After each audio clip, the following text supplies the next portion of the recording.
Seja bem-vindo ao Conversa Capital. Recebemos esta semana o presidente da CIP, a Confederação Empresarial de Portugal, Armindo Monteiro. Muito obrigada por estar aqui com a Antena 1 e com o Jornal de Negócios. Como sempre acontece, começo por lhe perguntar o que é para si neste momento capital em Portugal. Muito obrigado pelo convite, é um gosto estar convosco.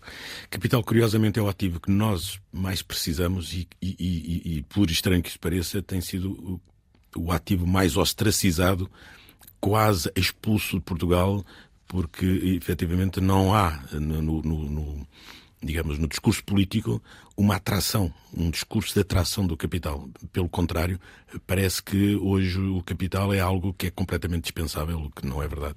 Teremos a oportunidade de falar sobre isso, até porque há medidas neste Orçamento do Estado que esta semana foi apresentado para a capitalização das empresas, mas gostava de lhe perguntar muito diretamente, relativamente a esta proposta de Orçamento do Estado para o próximo ano, se a aprovava, se abstinha ou se votava contra. Eu entendo o orçamento como não apenas um instrumento de política orçamental, mas o principal instrumento de política económica do país. Nesse sentido, um orçamento tem que querer significar crescimento económico, tem que querer significar desenvolvimento, tem que querer significar aumento da produtividade. Tudo isso são elementos fundamentais. Bem sei que o momento é um momento muito particular. Nós estamos hoje perante dificuldades e, de facto, é preciso começar por conhecer a excepcionalidade dos dias de hoje.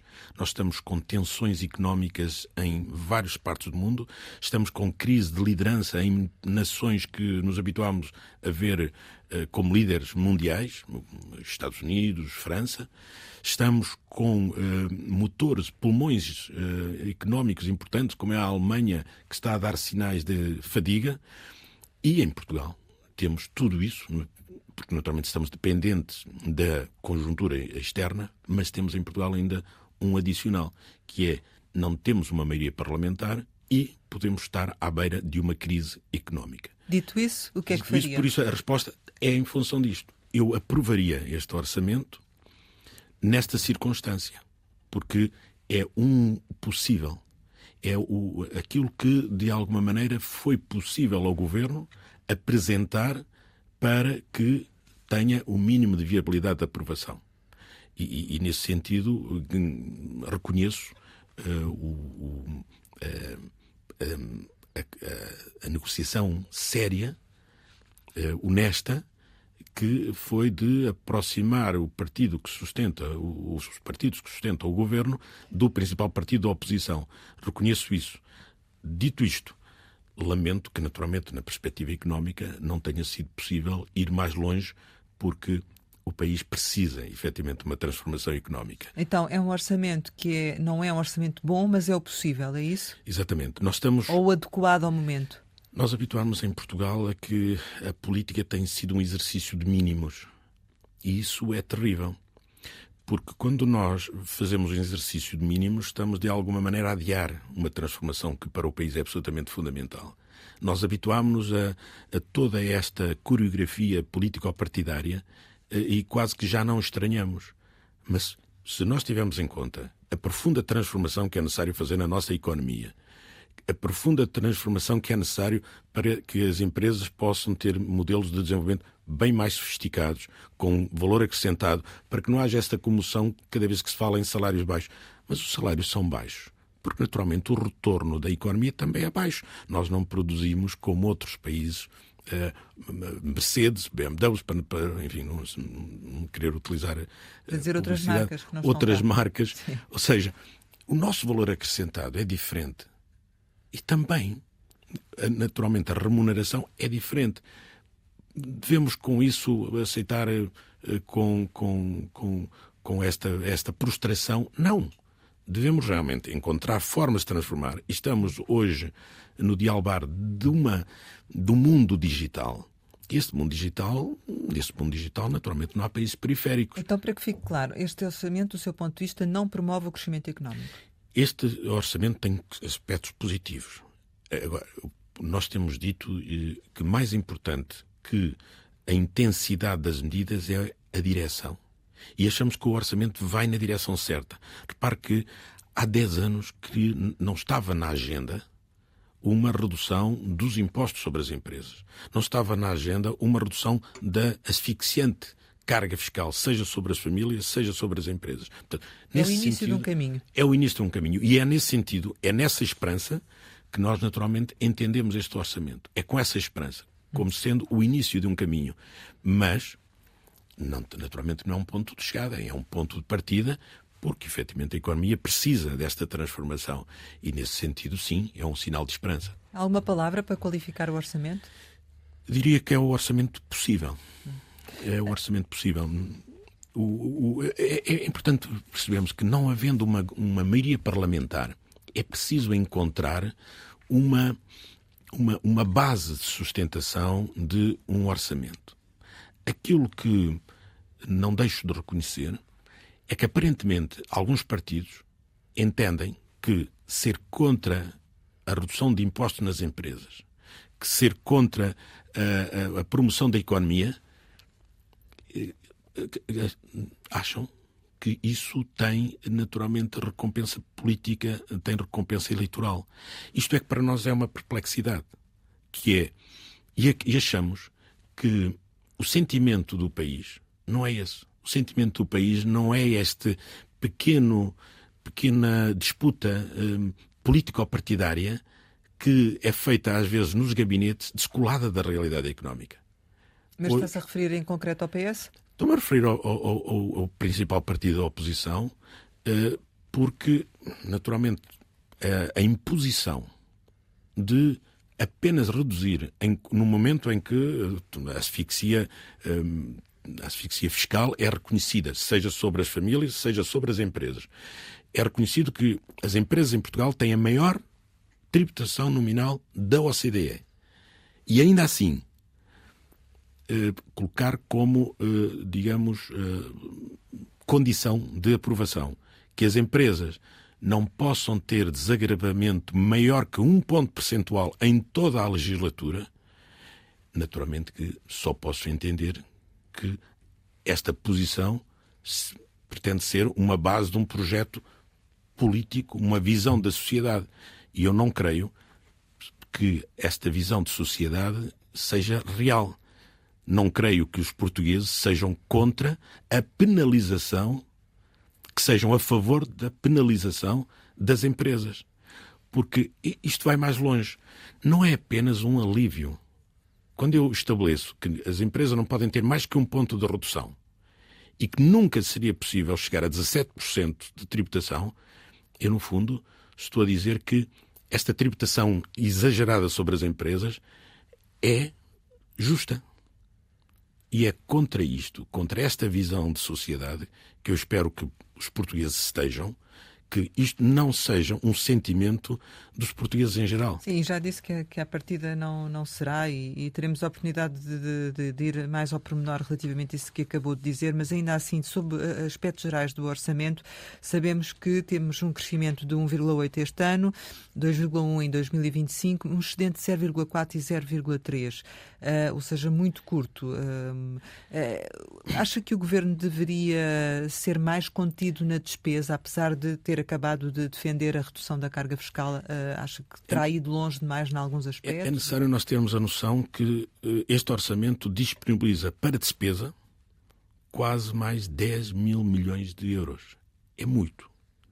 É muito. Se nós somarmos àquilo que foi o outro ano, que foram mais 12 mil milhões, nós estamos a olhar para um Estado cada vez mais gastador. E, naturalmente, que os orçamentos encontram sempre equilíbrio, puxando pelo lado da receita para cobrir a despesa. É necessário nós termos esta ideia de retorno do investimento que é feito pelo Estado. O Estado, ao gastar mais, está a servir melhor os portugueses. O Estado, ao retirar mais da economia, está a fazer um retorno maior.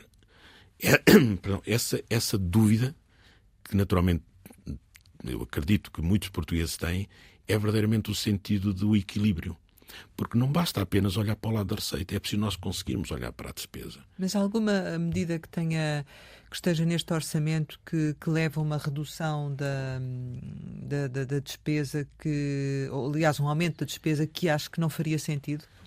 Nós nunca pomos o foco no lado da despesa. Uhum. Os últimos orçamentos Nunca houve, que eu tenho acompanhado já antes de ter estas funções na Confederação Empresarial, acompanho sempre a evolução do orçamento. E eu nunca vi um orçamento em redução da despesa. Pelo contrário, sempre em crescendo. Pergunta-se, como a população portuguesa tem andado sempre à volta do mesmo número, nós somos sensivelmente 10 milhões, significa o quê? Significa que estamos melhor servidos? Eu creio que não. Basta olhar para os serviços públicos, que são o retorno desse investimento, e não estamos melhor. Acredito que haja aqui uma falta de eficiência, mas, no entanto, os custos as despesas são sempre cada vez maiores. Enquanto assim for, naturalmente nunca se vai olhar de forma séria e objetiva para a receita. Porque o Ministro dos Finanças já disse que a manta é curta para negociar, algo mais para além do que aqui está. Será não é? sempre enquanto não se olhar para a eficiência da despesa. Um investidor, seja ele... Mas a minha questão é, não terá ido o Governo longe demais naquilo que está a dar, permitindo que efetivamente a folga orçamental seja muito curta para uma eventual negociação com a oposição ou para qualquer eventualidade que surja? É necessário nós termos esta ideia. Nós temos uma asfixia fiscal em Portugal. Nós temos taxas, mesmo agora vamos não falar de IRC, vamos falar de IRS. Nós temos taxas elevadas para rendimentos baixos. Se nós compararmos as nossas taxas com a Europa, elas estão sensivelmente idênticas, mas o valor sobre os quais se aplicam essas taxas é completamente diferente. Em certos países com a mesma taxa que nós, terão que ter 3 vezes mais rendimento para se aplicar aquela taxa. Em Portugal, nós temos taxa máxima a partir de 80 mil euros, o que é lamentável. 80 mil euros não é propriamente um milionário. Mas para aplicar a taxa máxima, basta isso. Noutros países não é assim. Por isso nós temos impostos de rico num país que é pobre. E este sentimento que não temos economia suficiente é que deveria mover-nos a todos, mobilizar-nos a todos e olhar efetivamente para a transformação que é necessário fazermos. Se nós nos habituarmos, como temos habituado, a penalizar sistematicamente o rendimento do trabalho, nós não estamos a incentivar que as pessoas vivam melhor. Os aumentos salariais que foram feitos nos últimos tempos foram aumentos que serviram, sobretudo, o cofre do Estado. Não foi o bolso dos portugueses. E isto também é lamentável. Se nós continuamos a dizer que os salários são baixos, nós não estamos a fazer o suficiente para os aumentar, porque há uma parte significativa que é retirada dos trabalhadores. E isso é terrível. E mesmo na questão das empresas, eu gostava de insistir este ponto.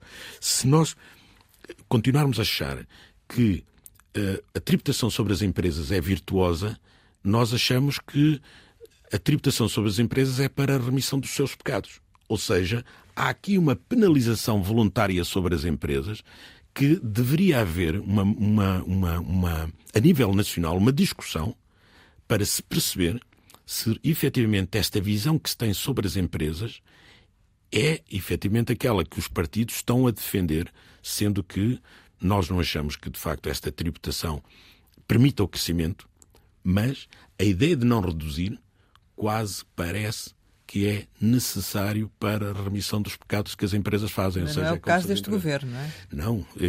O governo propôs ir numa redução de 6 pontos. Inicialmente, a ideia era atingirmos 2015, atingirmos 15% em 2028. Depois houve uma correção para 17%. Neste momento, estamos a fazer uma redução de 1%. E ainda assim, sem o compromisso que não houvesse redução nos próximos anos, aparentemente, o principal partido da oposição, o tal que se dispunha a aprovar o orçamento, por falta deste compromisso de não retirar mais nenhuma carga às empresas, decide provocar uma fratura nesse entendimento. Pergunto, isto é tão fraturante nas visões que os projetos políticos têm para a sociedade? O grande ponto essencial de um projeto político para a sociedade portuguesa é continuar a penalizar as empresas, é continuar a castigar, porque aqui é no sentido de castigo, não é no sentido de tributação, é de castigo das empresas. Mas não foi de alguma forma o acordo que assinou em concertação social que permitiu este recuo no IRC? Não, o que nós demos latitude negocial, porque naturalmente percebemos bem que o Governo, e é uma negociação honesta, o Governo não tem uma base parlamentar que permita que aquilo que se propõe seja da sua inteira responsabilidade. Nós negociamos em sede de concertação social vários pontos, sendo que aqueles, que era o IRS jovem e a descida do IRC, havia manifestação pública que um partido, neste caso o Partido Socialista, poderia aprovar o orçamento desde que houvesse alguma modelação naquelas duas medidas. Mas aquilo que ficou escrito no acordo é apenas uma intenção muito genérica da redução progressiva do IRC, sem sequer se mencionarem taxas. Tal e qual, precisamente por isso. E, portanto, não foi, de alguma forma, o acordo que permitiu que as posições dos diferentes partidos políticos acabassem por ser aquelas que mas temos precisamente, agora. mas foi voluntário, ou seja, não foi de forma inconsciente que isso foi feito. Ou seja, não era possível para uma negociação honesta que o Governo prometesse aos parceiros sociais reduzir, neste caso concreto, o IRC 2 pontos, quando não havia ainda uma manifestação de vontade dos outros partidos. E por isso, partindo desse objetivo, que era a redução do IRC, os parceiros sociais acordaram, penso que numa lógica até de construção e de boa-fé, acordaram uma latitude, eu diria, muito ampla, precisamente para permitir que o Governo encontrasse uma maioria parlamentar que pudesse aprovar o orçamento. E isso, penso que os parceiros sociais deram um sinal de responsabilidade muito grande, porque é a forma de permitir que o Governo possa cumprir. Porque senão nós teríamos a fazer, se calhar, letra morta. Podíamos até fazer um acordo que depois não Mas uma eventual redução de 1 ponto percentual apenas em 2025, sem reduções posteriores, não cumpre aquilo que está previsto no acordo que assinou? Eu até diria mesmo a não redução, ou até diria que quase no limite a não redução, quase cabe tudo, assim como a redução total. Portanto, o acordo, no fundo, acomoda qualquer solução, mas não apoia aquilo que é o sentido. Aquilo que foi o sentido é redução efetiva da taxa de IRC. Não, os parceiros sociais não prescindiram. Nem sequer falem em redução da taxa... Não, falem em redução redução progressiva do IRC. Sim, mas a redução da taxa nominal do IRC. Isso fala. Isso está lá. Mas sem valores. Mas sem valores. Sem valores. O acordo que assinou tem como referencial para os aumentos salariais, referencial indicativo, naturalmente, estamos a falar dos aumentos gerais, 4,7%, e no relatório do Orçamento de Estado há uma referência ao facto de o Governo contar com um aumento de 4,7% nas remunerações por trabalhador. Faz sentido que os escalões de IRS aumentem 4,6%? Não. Para ser de facto algo compatível com esse objetivo, os escalões do IRS teriam que estar atualizados também no mesmo valor do referencial. Se o referencial é 4,7, os escalões do IRS deveriam também atualizar em 4,7. Por isso, achamos que ainda há espaço para corrigir esse ponto. Estamos a falar de uma diferença não muito significativa, mas é, de facto... De uma décima. Como é que explica que o Governo insista numa diferença de uma décima, quando os parceiros sociais esperavam que fosse simplesmente cumprido o acordo? Sim, os parceiros o que esperavam era, de facto, uma correção,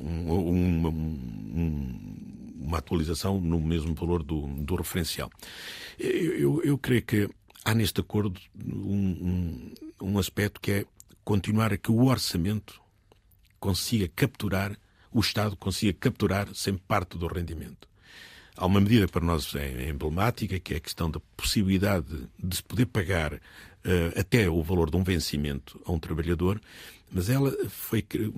Já falaremos disso mais adiante. Nós apresentámos-la e ela acaba por ser com amarras que a torna inexecuível.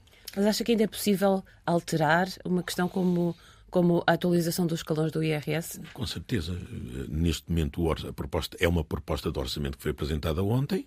Esta proposta será apresentada com as alterações que, entretanto, surgirem no final do mês para uma votação na generalidade e depois ainda haverá quase um mês para a discussão na especialidade.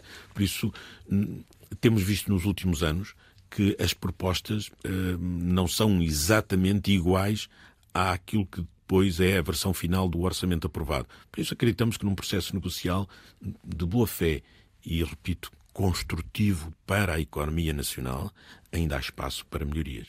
Ficou surpreendido com alguma medida apresentada no orçamento, em função daquilo que foi o acordo e as conversas que tiveram? Não fiquei propriamente surpreendido, mas reconheço um aspecto. O Governo resistiu à tentação de normalmente fazer um malabarismo fiscal. O que é que eu quero dizer com isso? Normalmente, quando há uma redução nos impostos diretos, acaba por se fazer repercutir nos aumentos dos impostos indiretos, que são, digamos, mais anestesiados, porque acabamos por não sentir diretamente. E aqui não aconteceu isso. Há, efetivamente, uma honestidade intelectual no sentido de o que está é o que é. Pretende-se, efetivamente, que haja uma redução da tributação. Nesse sentido, surpreendeu-me porque a prática não tem sido essa. E em relação às empresas, as medidas que estão previstas vão ao encontro daquilo que já estava definido ou houve alguma surpresa? Vão de forma tímida. E se eu tivesse que classificar aquilo que são as medidas para a economia e para as empresas, eu diria que são tímidas e também isso se traduz naturalmente no objeto, naquilo que é o referencial do crescimento económico, que é um crescimento anémico. Fala-se em 2,2 de crescimento, ora, tendo nós e 1,4 para a produtividade, estando nós em 66% da produtividade, veja-se que o retorno de uma hora de investimento em Portugal andará na hora dos 20 euros, aqui ao lado em Espanha são 40, na Alemanha são 60, 3 vezes mais, já para não falar no Luxemburgo e outros países. Portanto, nós precisamos fazer um esforço titânico para aumentar o retorno do trabalho. E aqui, quando se fala em produtividade, parece que há sempre aqui alguns setores que iriçam a pele. A produtividade não depende apenas do empenho do trabalhador. A produtividade tem sobretudo a ver com a qualidade dos fatores de produção. E a qualidade dos fatores de produção, uma parte muito significativa, é o investimento. Ora, se não há uma promoção do investimento, nem público, nem privado, naturalmente que nós vamos continuar a ter produtividades baixas. E, nesse sentido, não podemos ficar muito surpreendidos que a economia cresça apenas 2,2% ou a produtividade cresça apenas 1,4%. Este sentido tímido de transformação verdadeiro da economia, naturalmente que depois traduz-se nesse objetivo, que é não cumprimento. E qual é o seu grau de confiança na aprovação deste orçamento? Bom, eu, enquanto empresário, sou otimista. Não conheço nenhum empresário que não seja otimista. Está no ADN de qualquer empresário. Acredito que o bom senso, até se calhar não vou utilizar a palavra bom senso porque não quero, a CIP não faz política e não entra nesse tipo de considerações de bom senso ou não. Cada um, naturalmente, saberá o que deve fazer. Mas eu espero que a interpretação do sentimento dos portugueses não seja aquele que tem sido interpretado pelos partidos. Ou seja, que os partidos finalmente tomem consciência que este orçamento não é para acomodar interesses político-partidários, é para acomodar os interesses de Portugal, é para acomodar o bem comum. E isto há uma diferença quântica entre uma posição e a outra. Porque se o orçamento se transformar numa espécie de pole position para uma campanha eleitoral, ou seja, ver quem é que chega melhor, quem é que parte da melhor posição para a corrida, que seriam as legislativas, então aí estaremos mal, porque estamos a manipular e a brincar, vou utilizar esta palavra, com a vida dos portugueses, porque os portugueses querem, no final do mês, receber os seus salários, querem, em 4 anos, aumentar sensivelmente 20%, que foi isso, dos seus salários, foi isso, ficou acordado na concertação social. Ora, isso não é compatível com crises políticas artificiais. O PS devia viabilizar o orçamento? Eu diria que todos os partidos deveriam viabilizar o orçamento. Todos. Incluindo o Chega? Todos deveriam viabilizar. Ou seja, quando nós temos um objetivo comum, é importante que nós termos esta ideia, que em Portugal o sino está a tocar a rebate. Isso significa que estamos perante uma urgência. Essa urgência foi ainda agora assinalada pelo relatório Draghi. O relatório Draghi o que diz de uma forma simples: a Europa está a perder competitividade, a Europa está a perder a sua predominância económica. Se o diz para toda a Europa, imagina-se o que não diz em relação a Portugal, que estamos na cauda. E esse sentimento deveria ser o sentimento mais presente de servir os portugueses. Mas diga-me uma coisa, ao assinar o acordo de concertação, os parceiros deram um exemplo de responsabilidade e de sentido de Estado que os partidos políticos não estão a saber dar? Eu acredito, porque nós, naturalmente, ninguém estranha que qualquer um dos parceiros sociais que o assinou... Mas fizeram-no com esse propósito também, de dar um sinal? Com certeza, porque se comparar a versão inicial, que era o conjunto de todas as propostas de todos os parceiros, e aquilo que resultou na versão final, é óbvio que se percebe que não é uma discussão bilateral entre um parceiro e o governo. É um acordo tripartido. Tripartido significa o governo, representantes das confederações sindicais, representantes das confederações patronais. Isso significa que houve aqui uma prova de maturidade para se dizer: o país não pode entrar em crises estéreis. O país está perante uma necessidade imperiosa de aprovação do orçamento, que é a base para evitar uma crise política. E aquilo que nós verificamos é que nas discussões político-partidárias eu ainda não percebi um projeto de sociedade.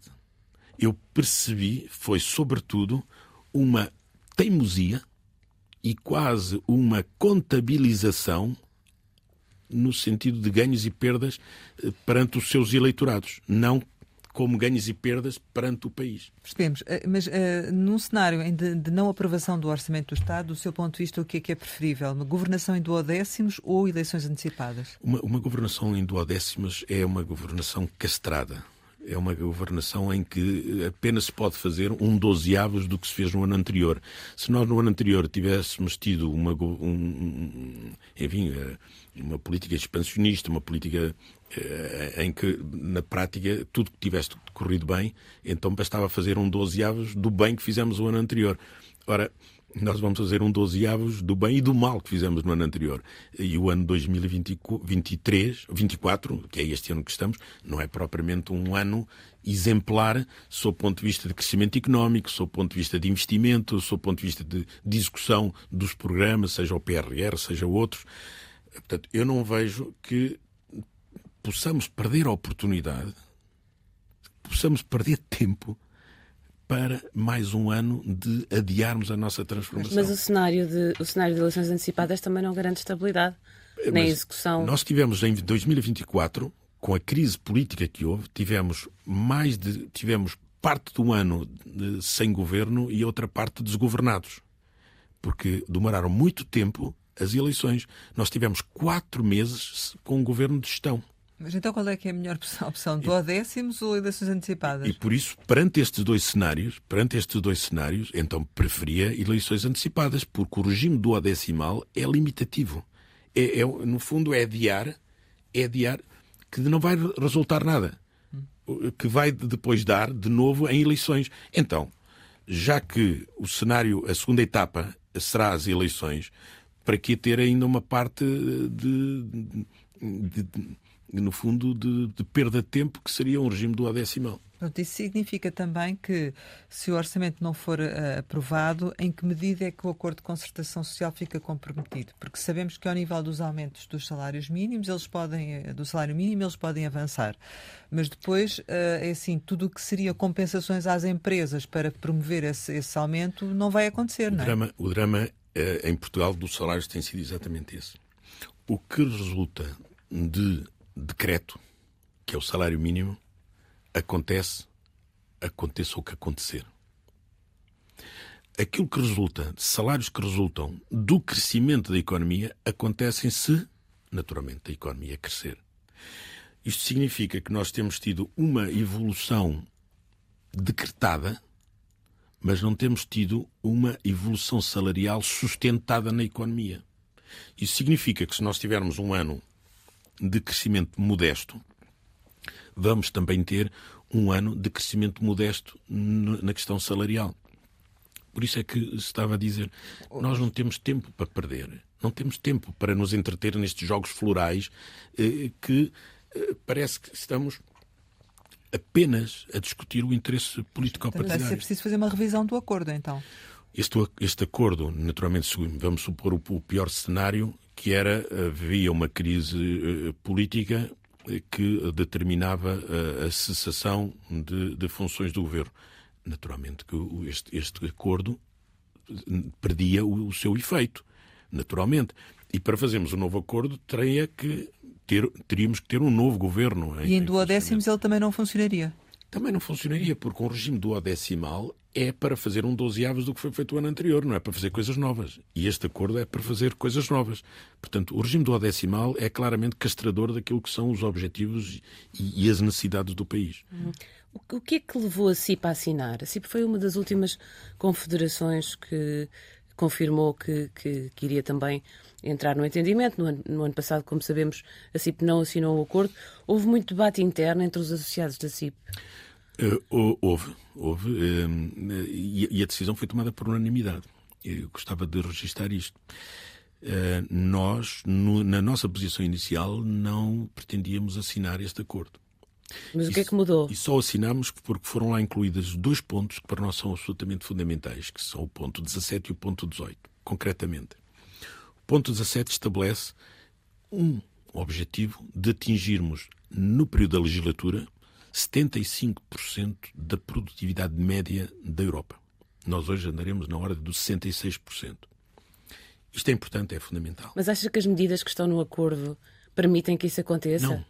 Sendo tão genéricas e tão... Não E permitem. as do orçamento também não? Não permitem. Por isso é que o ponto 18 é importante. O ponto 18 estabelece criar eu sei que a palavra grupo de trabalho, task force, são palavras muito gastas, mas está estabelecido com calendarização. Em 45 dias, esse grupo vai ser constituído e vai apresentar um programa para que isto seja possível. Mas o orçamento não contempla isso? Não contempla no orçamento, mas para este conjunto de medidas não tem que ser necessariamente na forma de orçamento, até porque um orçamento normalmente é um exercício para um ano. Mas a minha questão é, onde é que está o dinheiro para depois aplicar esse pacote? Mas há muitas coisas que nem é necessário dinheiro. Muitas vezes nós estamos a falar de organização do Estado. Quando nós apelamos à simplificação administrativa do Estado, não estamos a pedir um menor escrutínio do Estado. E aí é que vai ter ganhos de produtividade? Claro que sim. Também. Mas que tipo de medidas é que acha que... Também, olha, simplificação nos licenciamentos. Hoje não é possível para um investidor que queira desenvolver um projeto, e podia-lhe dar caso concreto, se não fosse estar aqui a quebrar alguma confidencialidade, de empresas que desistiram dos projetos de investimento em Portugal e que os foram fazer noutras localizações, noutras latitudes geográficas na Europa, porque se aperceberam que em menos de 2 anos não era possível ter uma unidade de produção a funcionar. Ora, isto é terrível. E depois vemos nos relatórios que estamos a crescer abaixo do nosso potencial.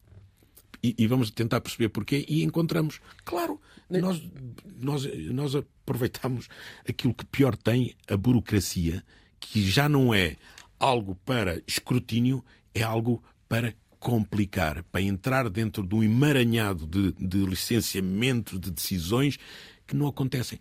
A palavra tempo é dinheiro. É algo que, para um empresário, a variável tempo é fundamental para um projeto de investimento, porque um projeto num determinado momento pode ser viável e se não for feito no tempo adequado, pode deixar de o ser. Mas a ideia é pensar em novas medidas ou trabalhar naquilo que já foi apresentado pelo Ministério da Economia? Não, naturalmente, se fosse apenas para trabalhar naquilo que já está feito, não haveria muita necessidade de estarmos a fazê-lo. Nós temos claramente uma ideia concreta de questões que é necessário introduzir. E isto, a questão do licenciamento, a questão da simplificação administrativa é absolutamente essencial. A questão da internacionalização é absolutamente essencial. Já viram que o mundo está a mudar.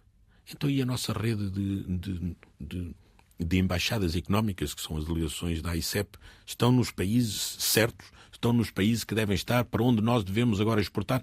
Nós estamos sempre a dizer que o nosso paradigma de produção está a mudar. E é verdade, algumas exportações que eram importantes para nós há alguns anos atrás, Hoje já não são essas, são outras.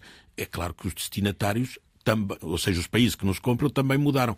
E nós não mudamos a nossa diplomacia económica.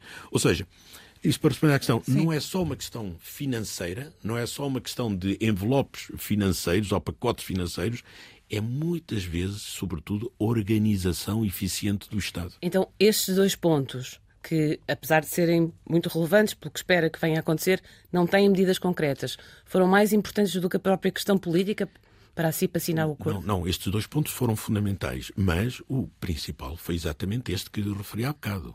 Para a CIP e para os associados da CIP foi um ato de responsabilidade. Foi não querermos contribuir para uma instabilidade, porque precisamente temos muito bem a noção do momento excepcional que o país vive. E foi esse momento excepcional, foi o principal ponto que nos levou a assinar o acordo, junto com estes 2 pontos, que são pontos para nós importantes. Não tivesse sido isto, posso lhe dizer que na direção, e temos uma direção de 45 membros, temos um Conselho Geral de 71 membros, portanto é bastante ampla a discussão, como se vê, e houve consenso nesta tomada de posição. Houve um sentido de responsabilidade que, naturalmente, o país pode contar, porque a Confederação Empresarial de Portugal não é uma corporação ao serviço das empresas. É ao serviço da economia. Isto não é um trocadilho de palavras. É assumirmos a responsabilidade, enquanto membros da sociedade civil, para estarmos atentos e escrutinarmos muito bem qual o interesse da economia nacional. E, nesse sentido, Portugal pode contar connosco. Isso é realmente o que é necessário, esses ganhos de produtividade, para que efetivamente existam aumentos de salários médios de 4,7%, como está previsto, ou seja, só isso é que vai permitir cumprir-se o outro ponto do acordo, ou não? Há um sentimento que se pode distribuir em Portugal o que não se cria. Este sentimento nós temos. Eu sei que às vezes há define-se a meta e depois vai-se criar. Exatamente. Há uma certa iliteracia em Portugal. Sim. E há uma certa maneira de sermos portugueses que é vamos fazer e, à medida que vamos construindo, fazemos o planeamento. Mas comprometeram-se com isto, não é? Isto é errado. O planeamento tem que ser antes de iniciar a obra. Isto significa que, de facto, esta ideia de que é possível criar, ou melhor, é possível distribuir sem se preocupar muito bem como é que se cria. Veja-se o que é que está a exigir às empresas. As empresas têm que fazer transformação digital, transformação ambiental, têm que se internacionalizar, têm que sofisticar o modelo de negócio, têm que mudar o paradigma e têm que aumentar salários em cerca de 20% em 4 anos. E tudo isso à custa de quê? A economia só vai crescer 2,1%. Mas, no entanto, a CIP assinou o acordo. Claro. Como é que a CIP encara estes referenciais de 4,7%? São totalmente indicativos? E ficam à liberdade, portanto, as empresas terão a liberdade de decidir se os cumprem, até eventualmente para aceder aos apoios, ou é um compromisso no sentido de um esforço concertado com os associados para garantir que essa meta é um objetivo sério a atingir na negociação coletiva? Exatamente. Este é um objetivo sério. Nós não fazemos de conta. A CIP não faz de conta. A CIP aceitou um objetivo e disse: se nada for feito, isto não é possível. Mas quando é que é possível cumprir esse objetivo? É exatamente isto. Nós temos 4 anos para atingir 75% mas os da economia. 4,7% são para o próximo ano. Com certeza. Para a negociação coletiva do próximo ano. Mas temos que atingir 75% do retorno do trabalho. Não é possível. Não é possível. Isto é uma questão... Ou seja, só quando isso acontecer é que vai ser possível fazer o aumento de 4,7%. Não, temos 4 anos para o fazer. O de 4,7% é para 2025. Estamos de acordo. Portanto, há metas anuais. Estamos de acordo. Agora já vamos reduzir um ponto no IRC. Já vamos reduzir algumas cargas sobre as empresas que estão das tributações autónomas. Já vamos olhar para o pagamento de salários como uma redução da carga do IRS. Já vamos olhar para os salários dos mais jovens com uma redução do IRS jovem. Ou seja, há coisas que este orçamento já vai permitir iniciar esse caminho. Portanto, não foi adiado esse caminho. precisamos é ir mais depressa na parte da transformação da economia. Mas a CIP compromete-se ou não com o referencial de 4,7%? A CIP compromete-se com esse referencial, mas é importante, e está no tal acordo, que o referencial de crescimento da economia, para atingir os tais 75% da média europeia, tem que crescer 3,2% já em 2025. Significa... O que não vai acontecer. Que, pelas projeções que estão neste momento no Orçamento de Estado, já não está a acontecer esse aumento de produtividade. E, por isso, temos que conseguir, por isso aquela medida 18 que referia, é importante, temos que conseguir apresentar e materializar, não é só apresentar, e materializar novas medidas para que o crescimento seja maior que os 2,2 que estão... Mas o orçamento está só se houver alterações na especialidade que levem nesse sentido. Caso contrário, o que me está a dizer é que não vai ser possível cumprir o nível de produtividade que definiram e, portanto, a CIP não vai poder cumprir os 4,7% do acordo. Não era aquilo que eu referi há bocado. Com este plano, o tal plano que está neste tal ponto 18 do acordo, se nós conseguirmos, e vamos naturalmente esforçar-nos para conseguir implementar, não é preciso esperar pelo orçamento para 2026, se conseguimos materializar um conjunto de medidas económicas que permita fazer investimentos, seja dos nacionais, seja atrair investimento estrangeiro, nós podemos aumentar. Este ponto é importante. Há uma relocalização da indústria neste momento ao nível do espaço europeu. Há projetos que estavam a ser desenvolvidos na Rússia, na Ucrânia, então vou reformular na China, a pergunta. que podem ser trazidos para Portugal. Eu percebo para isso é preciso que haja um enquadramento diferente daquilo que nós temos hoje. Portanto, vou refazer a questão que é, com este Orçamento de Estado, com a criação da Comissão e a definição de medidas que aumentem a produtividade, se alcançar o crescimento que a CIP definiu, é possível os 4,7%. É tal e qual. Portanto, Exatamente. É isso, é condicionado. Não é.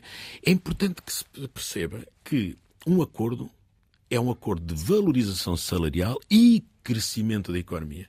Se fosse só um acordo de valorização salarial, não tem nenhuma condição. Este acordo que assinamos chama-se valorização salarial e crescimento da economia. E por isso também nós não estamos à espera que seja apenas o Governo a promover medidas para o crescimento da economia. E, portanto, no fundo, esse compromisso com os 4,7% fica condicionado a novas medidas. Com certeza.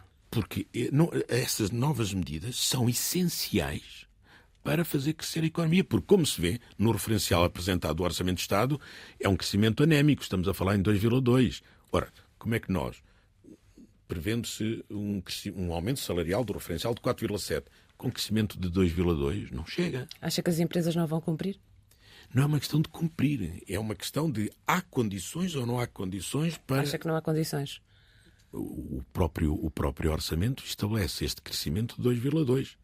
Eu acredito que vai haver condições. Se me pergunta, vamos conseguir pôr condições? Eu respondo que sim. Mas neste momento ainda não estão garantidas. Neste momento não estão garantidas, mas eu acredito que vamos poder pôr condições. Nós não podemos ficar frustrados. Há aqui um ponto muito importante. Todos os relatórios, sejam os relatórios nacionais, sejam os relatórios internacionais, dizem sempre isto. Portugal vai crescer, por exemplo, 2,2%. E depois acrescenta uma frase que é terrível para nós. Abaixo do seu potencial de crescimento. Ora, isto é terrível. Se não tivesse lá esta frase, abaixo do seu potencial de crescimento, nós teríamos era que aceitar, porque não haveria nada a fazer, ficaríamos prostrados. Agora, sendo abaixo do potencial de crescimento, quer dizer que nós temos potencial para crescer mais do que aquilo que realmente estamos a crescer. E isso depende, naturalmente, de vontades. Mas fico preocupado quando não se consegue sequer uma convergência de redução de impostos sobre as empresas. A tal penalização, quase parece uma penalização, uma teimosia sobre as empresas e não uma preocupação com o crescimento económico. O crédito fiscal proposto pelo PS, a propósito disso que acaba de referir, como alternativa, faria sentido ou não? O crédito fiscal é importante dizer que a medida do crédito fiscal é uma medida boa para valorizar determinados investimentos, para valorizar a capitalização das empresas, valorizar os tais investimentos, seja em equipamentos, seja até na valorização dos salários, mas não chega. E não chega porquê? Porque o sinal que nós vamos continuar a dar ao mundo que quer investir em Portugal é que nós nos autoflagelamos tendo a taxa mais elevada de tributação. Qual é a multinacional? Vamos pensar assim. A multinacional que, tendo na Europa países mais centrais, nós esquecemos que nós somos periféricos, tendo na Europa países mais centrais e todos aqueles países que estão ali encostados à Alemanha, estão junto a um pulmão económico, agora com alguma dificuldade, mas continua a ser um pulmão económico, que estão a ter um crescimento enorme. Qual é que é a razão para uma multinacional fazer um investimento em Portugal com uma taxa, incluindo as derramas, superior a 30%, quando nesses países tem menos 20 pontos percentuais? Mas como já referiu aqui, a formulação que ficou no acordo permite muitas soluções. E como é sabido, um dos pontos de discórdia nas negociações do Orçamento de Estado é, de facto, a forma como se vai fazer a redução da carga fiscal sobre as empresas. É fundamental uma redução nas taxas de IRC. Não há outras formas mais direcionadas de conseguir um efeito igualmente... O principal sinal é que nós, se encontrarmos aqui uma forma escondida de reduzir a tributação sobre as empresas, no fundo estamos a dizer que a tributação sobre as empresas é virtuosa. Ou seja, mesmo que haja folga para reduzir a tributação sobre as empresas, não se deve fazer. Ela é virtuosa. É aquela ideia de as empresas têm que ter uma carga fiscal elevada. É virtuoso. Este ponto é um ponto importante. O FMI, por exemplo,